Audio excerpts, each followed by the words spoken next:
Balik ensayo na nasa Baguio si pambansang kamao Manny Pacquiao matapos lumuwas sa Maynila kahapon.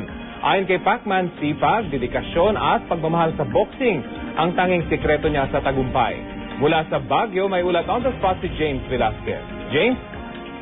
Yes, Rafi, kung tatanungin nga daw natin ang pambansang kamao na si Manny Pacquiao, ang tunay daw na sikreto ng kanyang tagumpay maliban sa kanyang bilis, lakas, karanasan at paggabay ni Coach Freddy Roach ay ang kanyang malalim na pagmamahal sa sports ng boxing.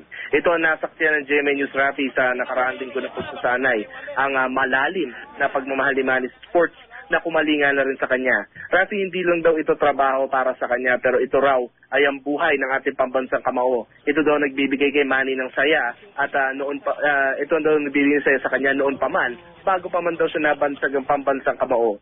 Sumunod na lamang daw ang tagumpay, kaya naman bakas na bakas sa kanya mukha ang tuwa. Yung nagagawa niya mga bili ni Coach Freddy. Wala raw ibang mas magandang paraan para suklian ang sport ng boxing, kundi magpakita ng sipag at dedikasyon sa pagsasanay at puso sa bawat laban. At syempre, Rafi at Pia, maliban sa pagbibigay galang sa sport na nagdala sa kanya sa rurok ng tagumpay, ibubuhos daw ni Manny ang lahat sa training at sa loob ng ring para bigyan saya at karangalan ng bansa at ang sambayan ng Pilipino.